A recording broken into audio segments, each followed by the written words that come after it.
Can you give me your best for the next couple hours? Can you keep your energy up the entire afternoon? Can you be greater than your environment? Greater than your body? Greater than time? Because if you can, you'll truly change. So now I want you to make a deal with the person next to you that you're going to keep your energy up the entire afternoon. Make that deal with them. So here's some simple instructions on how to handle change in your life. On your message machine, on your cell phone, you can put, I'm not available right now, but thank you for caring enough to call. I'm making some changes in my life. Please leave a message after the beep. If I don't return your call, you are one of the changes.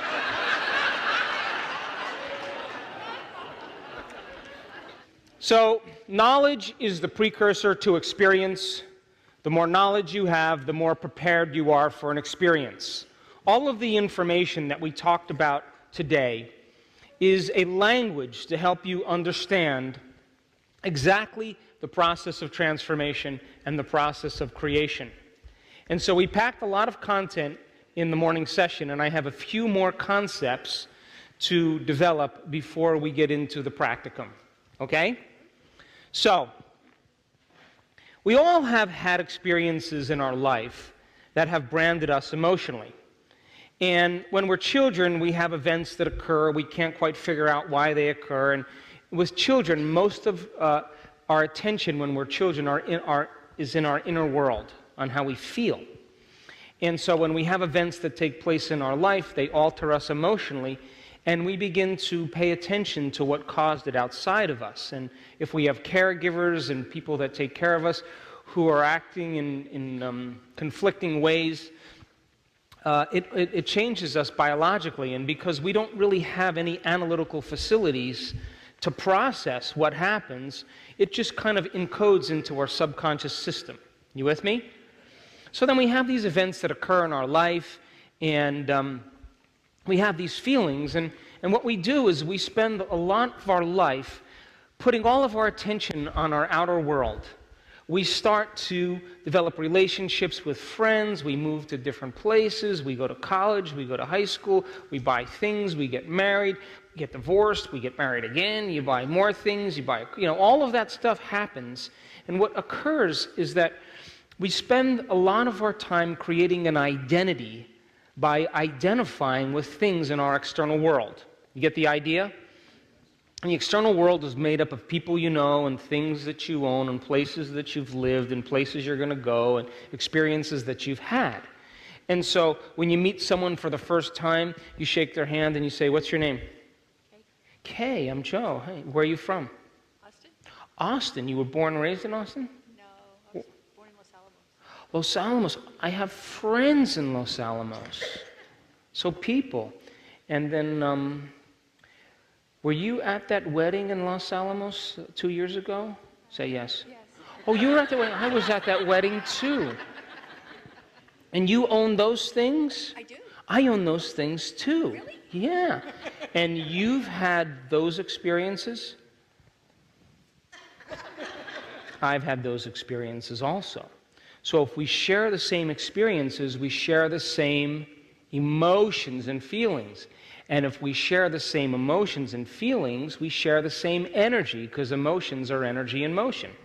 So we begin to bond by a field of information beyond space and time. And so now we are connected because we can relate with each other. And as long as you don't change, everything's going to be great. Right? So then we have this gap that begins to form. This is who we really are inside. This is how we really feel. And then this is the identity that we identify with the world. We create this persona, this image, this facade, based on all the things that we've experienced on our external reality. So after 12 or 14 years old, we start developing our individuality, and we identify with all the things and people in our external environment to distract us from what? This feeling. So you don't have to pay attention to the feeling, because you could put all of your attention on your external world, and you can learn things, and you can go to college and develop a career and get married and have kids, and all of that stuff works really good for a period of time. Then all of a sudden, somewhere in your life, in your late 30s and 40s, all of a sudden you can predict the feeling of every experience you're going to have in your life. You know how it's going to feel. When you get to this point where all of a sudden you can predict the feeling of everything that's going to happen in your life, you've stopped learning and you start feeling. And feelings become the barometer for you to evaluate your future. And if familiar feelings are a record of the past, then for the most part, your past is your future. How many people are with me? So this is called the midlife crisis, right? And this is the moment the soul is trying to wake you up. And it's saying to you, pay attention to this feeling. Come on, look at this feeling. And so all of a sudden now, people start looking at this feeling, and all of the people and things and places and all of that stuff, spinning plates to keep all of this going, keeping this identity going, they start breaking their emotional agreements with everyone and everything. You know, we're bonded. We have an emotional agreement. You suffer, you talk about your problems. I suffer and talk about my problems. Hey, we can relate. And so all of a sudden now, you start breaking those contracts with everyone in your life. You start saying, you know what? I don't love you. You know why? Because I don't even know what love is. And those people that we hang out with, I'm done. They're a bunch of fakes. I don't want to talk. I don't want to fake it any longer. You start saying, I don't want to go there. I don't want to do that. I don't, what's the meaning of life? Why am I doing all this? Why am I keeping all of this going? Because everything, when it's all over, this feeling won't go away. Because you've experienced everything that life has to offer.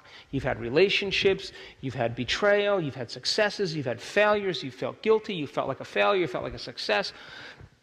You've had all those dynamics. And at the end, there's nothing left to experience. And all of a sudden now, this feeling won't go away. And this is the moment you start looking at this feeling and you start telling the truth about who you are. And then all of your friends that you have all these emotional bonds with, their feelings get hurt. I liked you better the other way. You hurt my feelings.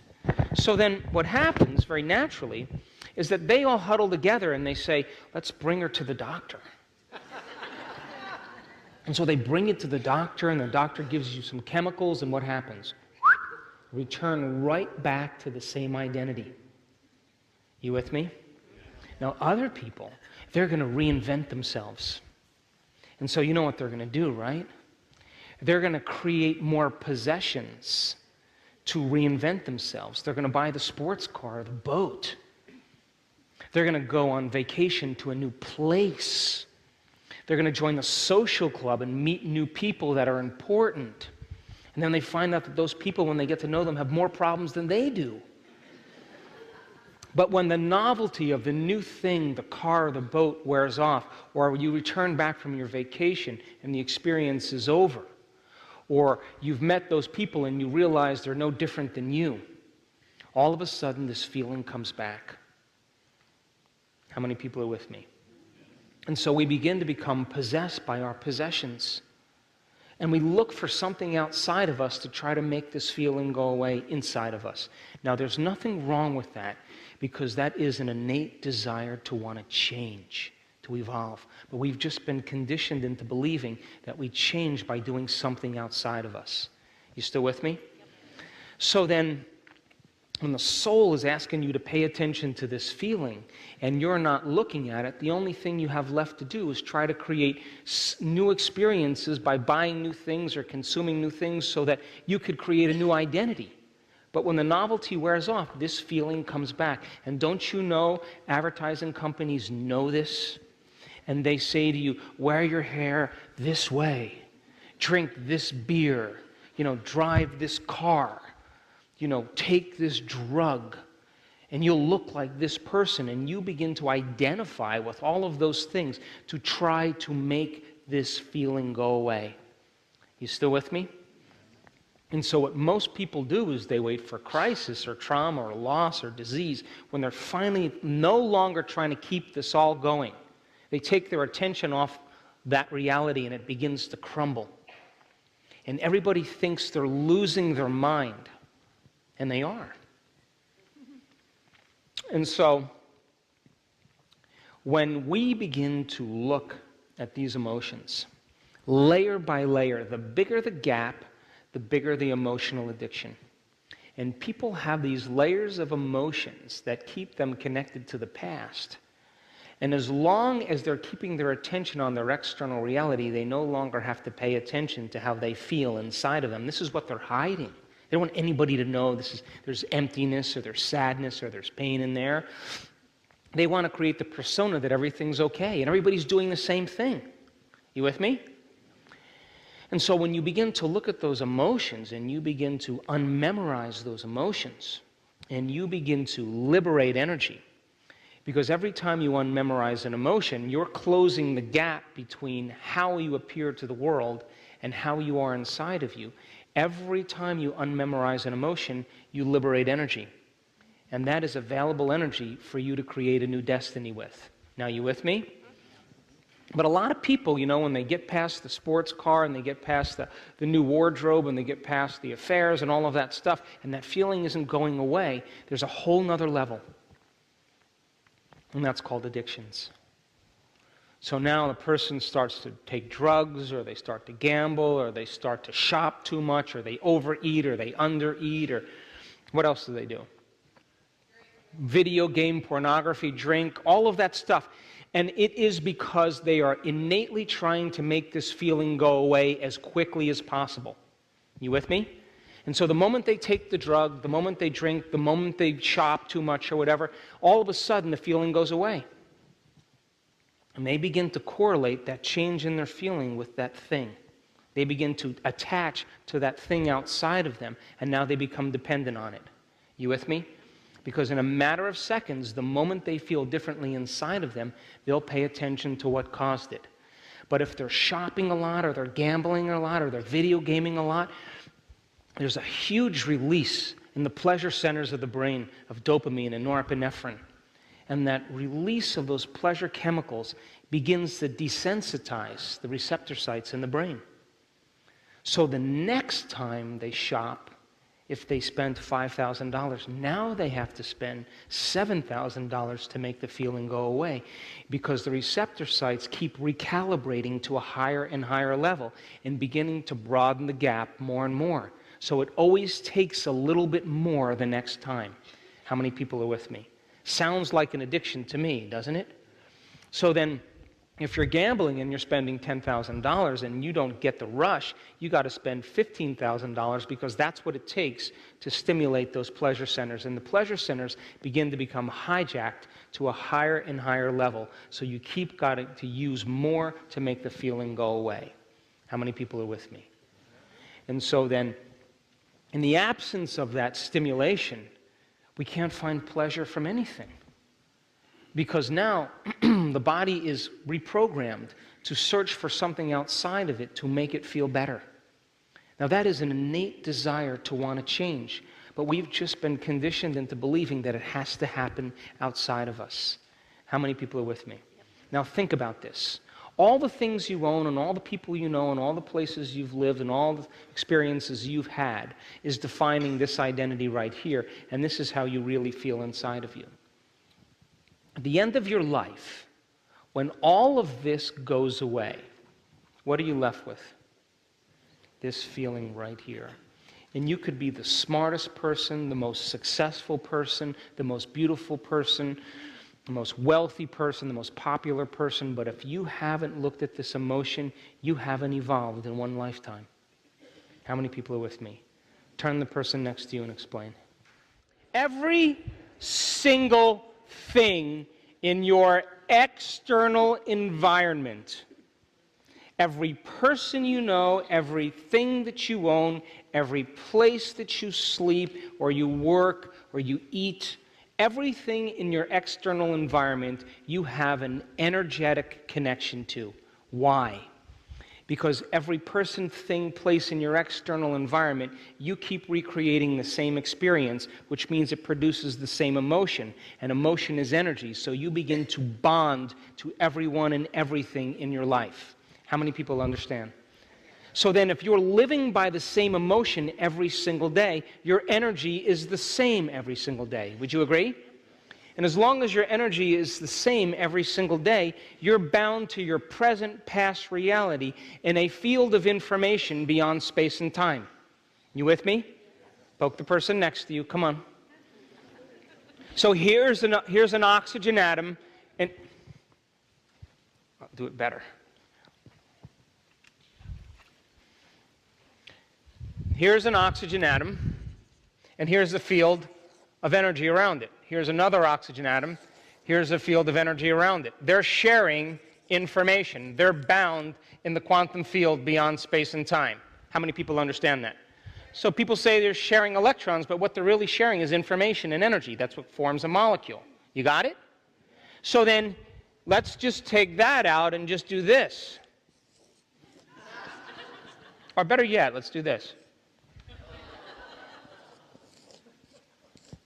So then, if you're a victim and this person is a victim, then you're sharing information because you're sharing energy. How many people understand? So then here you are in your life now. Here's the gap between how you appear to the world, how you really feel inside. The ideal for the world, the ideal for the self. What you're projecting in the outer world and how you really feel inside, what you're hiding. And so you don't want anybody to know that you feel this way, but everybody's doing the same thing. So, you talk about the things you own and the place you live and your problems and all that stuff because you don't want anybody to know about this. And everybody's doing the same thing. And so as long as you're living by these emotions, layer by layer, the bigger the gap, the bigger the addiction. You understand? And when you begin to look at these emotions and you begin to unmemorize them and you begin to look at how you think when you feel that way, how you act and what choices you make driven by that emotion, now you're beginning to unmemorize those emotions. And as you begin to unmemorize those emotions, layer by layer, you close the gap between how you appear to the world and how you really feel inside. And ultimately, every time you unmemorize an emotion, you liberate energy. And now you go from particle to wave, and you have available energy to design a new destiny. You go from matter to energy. How many people understand? And when how you appear is who you are, it takes no energy to be you. How many people are with me also? And as you begin to unmemorize those emotions, you're removing the veils and the masks that block the flow of the divine in you. And it can begin to leak out and sneak out and move through you, move in you, and move all around you. And its nature becomes your nature. Its mind becomes your mind. Its will becomes your will. So then, here's how you appear to the world, and here's how you really feel inside. And until we start looking at these emotions, looking within and unmemorizing them, we'll keep using everything in our external environment to re-identify, to create a new identity. You'll buy the thing, you'll meet the new people, you'll go to the new places, but when the novelty wears off, this feeling keeps coming back. You with me? And if not, that doesn't make it go away, then you start relying on substances or shopping or gambling or video gaming or overeating or undereating to try to make this feeling go away. And the moment you correlate that thing that you're doing with the absence of this feeling or making this feeling go away, you begin to become dependent on that thing. But if the rush of chemistry, the shopping or the drug or the gambling or whatever produces a rush of pleasure chemicals in the brain, you keep reprogramming or recalibrating the pleasure centers to a higher level, so you need a little bit more the next time and a little bit more the next time. And it sounds like an addiction to me, doesn't it? So we could say behind every single addiction, substance addiction, there's an emotional addiction. And people are doing their best to try to make it go away. And there's nothing wrong with that. It's just that we've been hypnotized into believing that change happens outside of us instead of inside of us. How many people are with me? So then if you're then unmemorizing these emotions, layer by layer, you are overcoming your emotional self, then you are freeing your body from the chains of the past, aren't you? And every time you unmemorize one of those survival emotions, you're going from particle to wave, matter to energy, and you're liberating energy, and now you have available energy to begin to command the new future. How many people are with me? Now remember this. So every person, everything, every place, everything in your external environment, you are bound to in a field beyond space and time. So as long as you're living by the same emotion every day, you're living by the same energy, your past, present reality is staying the same because you're bound to everything in your life because you keep re-experiencing it to produce the same emotion, and the same emotion then keeps you connected to every person, everything in your life. How many people are with me? Yes. Come on, poke the person next to you. You with me? Yes. So then think about this. Come on, geniuses. As you begin to unmemorize those emotions, and you're sitting in your meditation and your body is raging on you, and it's impatient and it's frustrated and it's guilty and it's judging you, and you're waiting for it to finish, to run through all of those programs, and you're waiting and you're observing it and you're saying, that's your best? Come on, let's keep going, let's cross the river. And when you're done, I'm going to recondition you to a new mind. And you're observing your thoughts, and you're noticing your propensities and behaviors, and you're looking at those emotions, but you are not investing your energy in it. You're observing it. And as you begin to overcome yourself and liberate yourself energetically from that emotion, don't you know that you are breaking the bonds to everyone and everything in your known life? Think about it. As you overcome the emotion, you snap the energy to the people and conditions in your life that keep it the same. And now you're calling energy back to you, and you now have more available energy. And you, as the quantum observer, are no longer attached to your past, present reality because you are no longer emotionally bound to it in a field of energy beyond space and time. How many people understand? Turn the person next to you and explain. Come on. Geniuses, that bounced off some of you. Some of it bounced off you. So, step by step now. If you are interacting with the same people in the same way, and you are both relating because you're both victims and suffering, then you share the same emotions, you share the same energy. Would you agree? Yes. And just like two atoms that are bound together in a field beyond space and time, you are bound energetically to every person, everything, your computer, your bed, your car, every place where you work, where you sleep, all of that stuff, the things you own, you have an energetic signature connecting you to it because you keep experiencing everything in your reality, and the end product of the experience is an emotion. You with me? So you smear your energy all over your present reality. Yes? Yes? And you are bound to everything because you're interacting with it for the emotional experience. Yes?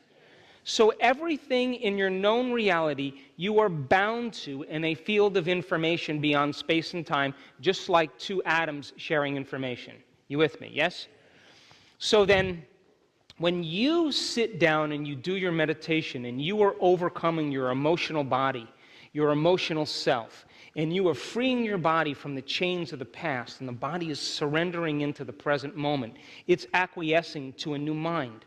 As you do that, and you overcome that emotional self, you are breaking the bonds to all the people and places and conditions in your life that keep reaffirming the same reality. And you are calling energy back to you, and that's available energy for you to design a new destiny with. How many people understand that now? So then, let's talk about the antithesis of that. Let's say you don't overcome your emotional self, okay? And you have an addiction to an emotion, and you're using all the people in your life to reaffirm your emotional addiction so that you can feel something, that rush of energy. You with me? Yes. Come on, you with me? Yes. So then, what's your definition of an addiction? Isn't it something you can't stop? So if you were angry or sad or frustrated, and I said, oh, I know you're really angry, but listen, what I really want you to do is just stop right now. Just stop. What would you say to me? I don't know how. You'd say, I can tell you all the reasons why I am this way. Yes? So whether it's valid, justified, or not, if you can't stop it, it means you're addicted to it. Would you agree? Come on, give me a nod. Yes? So then, if you're addicted to chocolate, let's use this as an example. I'm making this up. Come on, you guys. People are sweating over there. If you're addicted to chocolate, right? And I slid a chocolate cake in front of you, would you agree that the moment you saw the chocolate cake, by association, you would hear a little voice in your head saying what? Oh, come on, just take one bite. Everybody else is eating it. Why don't you start tomorrow? Tomorrow's a better day. You know, all of that, this doesn't feel good. And that's the body as the mind trying to unseat you. Because an addiction is when the body is the mind. You with me? So then, if you broke your addiction to chocolate or to sugar or whatever, I'm using this as an example, and I slid the cake in front of you, would you agree that you could eat it or not eat it? You'd have no tug, right? But when you are addicted to it, the moment you see it by association, your body physiologically, chemically, subconsciously, automatically returns to the old state. You listening? So Pavlov takes a volunteer dog and straps him to a table, right? And then he feeds him a delicious meal and rings him a bell. Rings a bell, right? And if he keeps doing that enough times, he could ring the bell and the dog will what? Automatically, subconsciously, the moment it hears the bell, uses its senses, the body physiologically returns into a state of being. Would you agree? So then if you're addicted to an emotion and you haven't overcome your emotional self, don't you know that the moment you return back into your life and you see the person that you used to reaffirm your addiction, the moment you see them or hear them, your body is going to automatically, physiologically, chemically return back to the old self without the conscious mind being involved. And that's why it's so hard to change. How many people understand? Break your addiction to that emotion and unmemorize it, then you are no longer bound to your same present reality. When you break those bonds to everyone and everything in your life, you are opening up those particles to move back into waves of possibility, and your life will begin to seem disorderly. Because now it's time to command matter and observe a new future and cause them to collapse into new patterns of information. How many people understand that? So then, you break your addiction to that emotion and you walk back into your life and you could face your greatest enemy, your biggest adversary, and you will not return back to the old self because you overcame yourself at the beginning of your day. How many people understand? And now you no longer knee-jerk in the same way because that emotion no longer is keeping you physiologically, unconsciously returning back to the same self. How many people understand that? And I can tell you from observing this over and over again in the students in our advancing group, they love their enemies now. Why? Because they see themselves in them, who they used to be. And they totally understand them, but they're on into a future. They don't even take it personally any longer because they broke the energetic bond. How many people understand? And that's called freedom. Turn to the person next to you and explain.